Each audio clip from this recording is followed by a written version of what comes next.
Be still, young man. You took a very bad blow yesterday evening. Devilta? But how? What? You are surely asking yourself what you are doing in my house, but the answer is simpler than you might think. Yesterday, just before evening fell, I received a phone call from an unknown caller. It was a young bartender, Olivaci? Olivero? Yeah, him. Anyway, he spilled everything you were doing, including the story of the counterfeit form to me. That Judas! Or maybe I should say those Judases. Olive didn't know about the form. I'd carelessly revealed that to Tekla. I then went to the appointment at the Rocket in his place, determined to expose you. So, you saw the doctor? I saw a madman dressed as a crow, and I thought it was better to hide and try to understand what was happening. Okay, but why didn't you call the police? To report an assault by a guy with paranormal powers? I thought it would be appropriate to rescue you, to ask what was happening directly. I suppose I was also overwhelmed by curiosity. You made the right decision. Those people don't fool around. What kind of mess did you get yourself involved in, young man? And what does this all have to do with my castle? I can't get into details, but you need to believe me. I'm doing all this just to save a child that was kidnapped in America. That's absurd, to say the least. On the other hand, what I saw tonight is absurd as well. I'll accept your version and will let you walk around inside Castle Sancti Leonis. I just beg you to follow Beringler's directions. That man scares me. Only then did Alice and the threat of the doctor occur to me. I found 2 messages. The first dated back to the night before, roughly during my fight against the doctor. Alice had found a Polish document that referred to Count Cagliostro. She had even written the entire text through SMS and sent it to me. The second message calmed me down for good.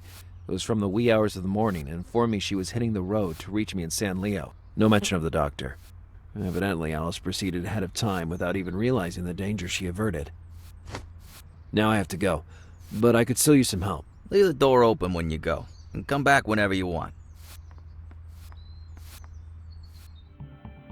So, Oliviero had decided to play hardball.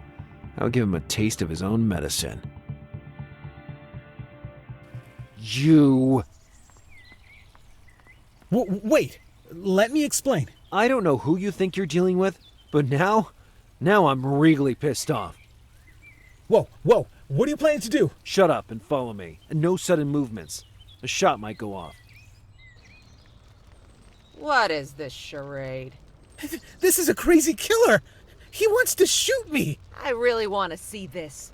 Come on, shoot! Bang!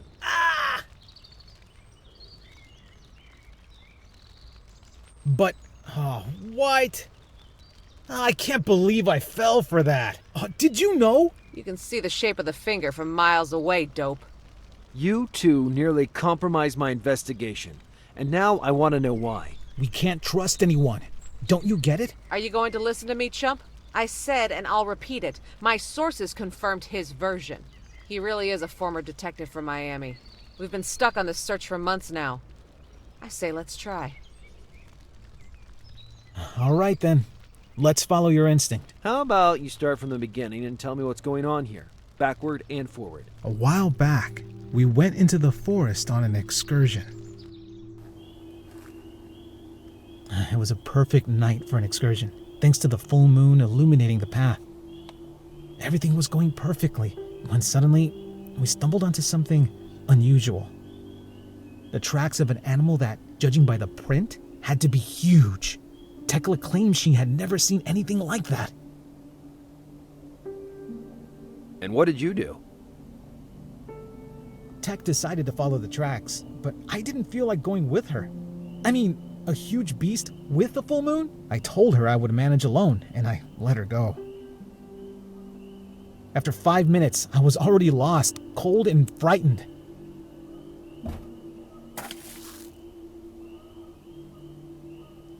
You're the antithesis of an adventurer. Then, out of nowhere, I came across something unexpected. Something that has tormented me ever since. It was an old casket, hidden inside a hollow shaft. And did you open it? Sure, what the heck? Nothing remotely interesting ever happens to me. It contains some ancient dossiers. I took a quick look, but they disintegrated in my hands in just a few seconds. The only thing left intact is a strange piece of scroll that we've been trying to decipher ever since. There's something that doesn't fit. How did those documents end up in San Leo if the Count had been dragged there by force? Maybe they weren't left by the Count himself, but by the Polish soldiers who moved his corpse in 1795. Polish soldiers. Just like in the document Alice found. Look here, Tekla. Yes. It's not exactly modern Polish, but it's understandable. It seems like the testimony of one of the soldiers. Apparently, they uncovered the Count's corpse buried in the bare ground, with his head resting on a rock and a towel covering his face. In this passage, Cagliostro is called Master of the Rose. Again, with these damned flowers. The Rose. It's not the first time I've heard about it, and I suspect it won't be the last. With his body, they found some relics, which they hid, then transcribed the directions to locate them on a scroll, which they divided into 3 parts. The first was entrusted to the local priest, Father Alfredo, who swore to hide it in the safest possible place, protected by the wings of the eagle. A sort of riddle or puzzle. I'm getting used to it.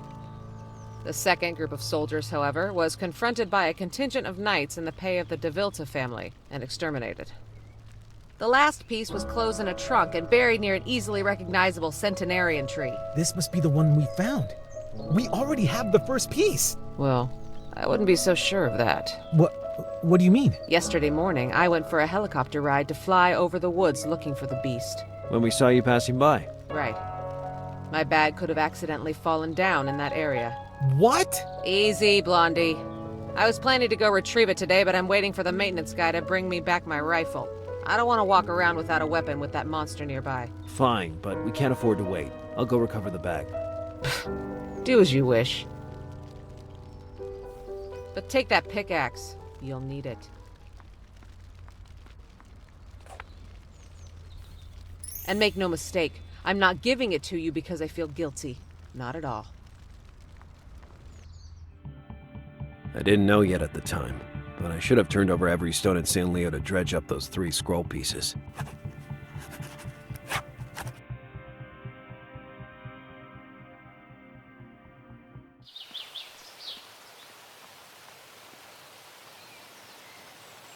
Hey! Hey man, I'm talking to you! Ah! Stop waving that knife! Sorry, dude. Oh, you almost gave me a stroke. It was a really close call. What are you doing here? Pleasure trip? I'd say I'm working. And you? Yes, me too. Wait a minute, damn! In the rush of the moment, I carved too deeply into the cortex. What a disaster. What are you doing to that poor tree? I'm analyzing it, dude. I'm Matthias, world-renowned resinologist. Resinologist? I don't think that word exists, but saying biologist specializing in amber is too long and makes other people uncomfortable. What are you listening to? Oh, it's the hit of the hour. It's great.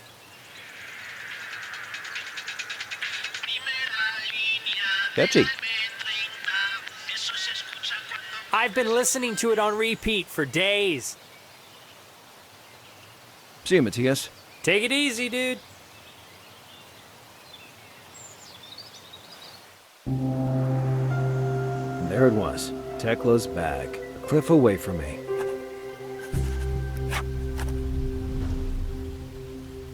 I could have reached the other side of the bridge by taking a long detour, but the path was so long that it was barely visible. Although it didn't appear particularly inviting, that bridge was still standing after who knows how many decades. Surely it would hold for another couple of minutes.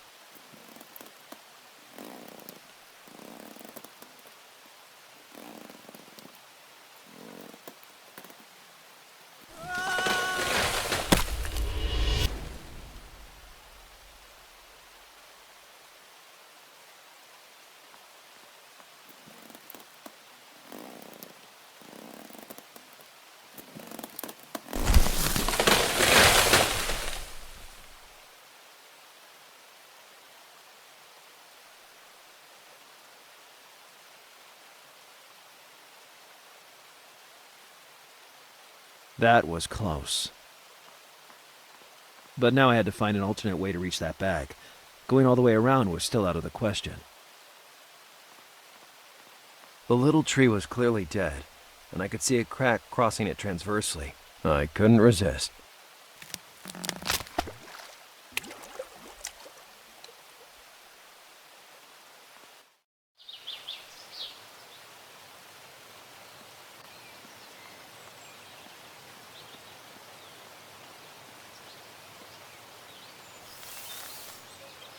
The movement of the water was hypnotic, and the spray soaking my face delightful. I had read that in areas around waterfalls, the air is better.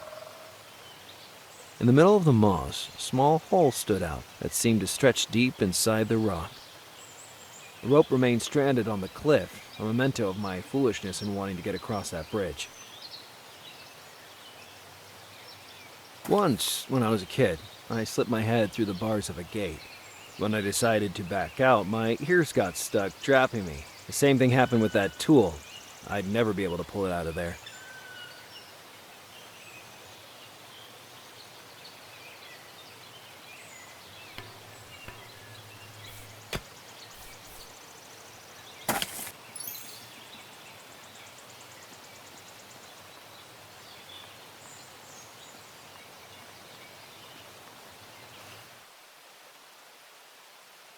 I always dreamed of making an actual grappling hook.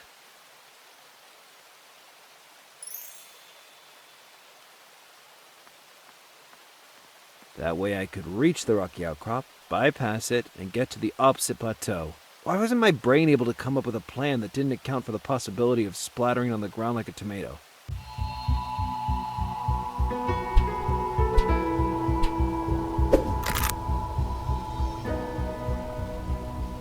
The grappling hook seemed to have found a perfect grip. Maybe things were starting to turn the right way.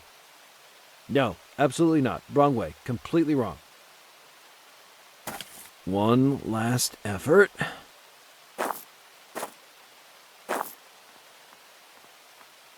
Only in that moment did I notice a change in my body. I just crossed a ravine and climbed a steep, rugged wall, yet I felt healthy. Is it possible that the doctor's gas produced such a result in me? Or was I just being manipulated again, diluted by a placebo effect? I'd risked a very dramatic death once more, but the bag was finally mine. Of course. An immense trek down awaited me.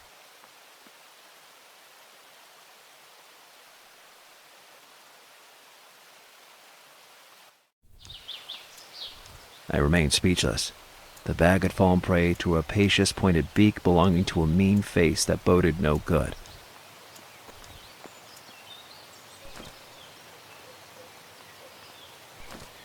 I panicked. As far as having to climb a steep wall and throwing myself into the void, I could still handle things alone. But I didn't know anything about wild animals.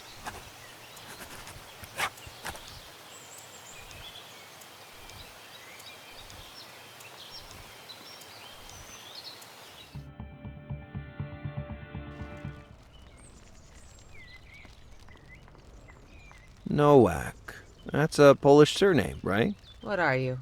An expert on foreign languages? No, but I've met many people during my investigations. I don't know why, but I always believed my travel would take me to Warsaw someday. You wouldn't last a second in my country. There are true men there, not little dillweeds like you. A strange problem arose. I'd almost recovered the bag when I was assaulted by a fierce winged animal. A winged animal of what kind? Would you be able to describe it? Let's see. It had a beak, some feathers. Christus, I need more detailed information to be able to help you. Take this recognition form, go on site and fully compile it, then come back to me. Can't you just give me something strong enough to knock it down? The anesthetics you see on the table are bombs. They would kill it on the spot. I don't want to hurt it. About the beast. I didn't find out anything more since our first encounter. The only certain clue I have is that gigantic print that I couldn't manage to identify. I even sent a scan to a friend of mine, the famous biologist who works at the University of Munich. He thinks I'm dealing with a hoax. A reproduction of a print from a prehistoric creature. It appears to be one of those mythological sightings, like the Yeti or the Sasquatch. I have other things to do now. Good. Now get out of my hair. The map of Poland hanging on the wall betrayed Tekla's heritage even more than her surname.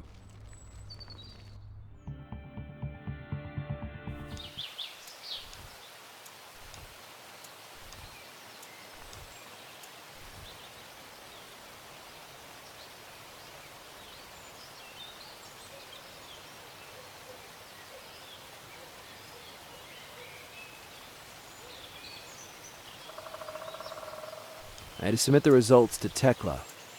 All right, Cretin. If you correctly identified the species with the liquid contained in here, you'd be able to ward it off. Throw the ampoule a reasonable distance from the bird and wait until it can smell the odor. Fingers crossed.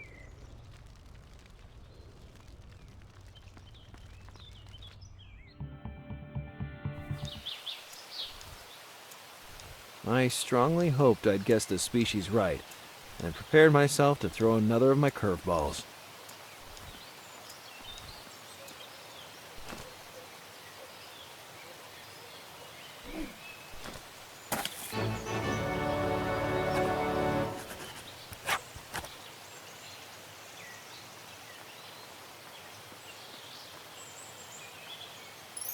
I'll recover the piece of the scroll once I return the bag to Tekla.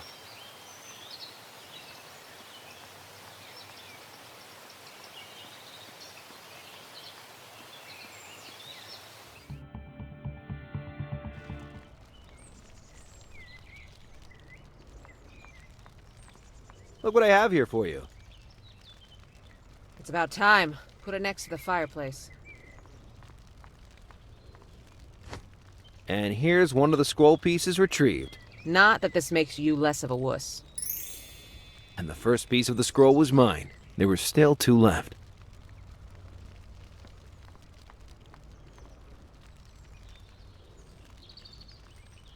About the scrolls. Good fences make for good neighbors.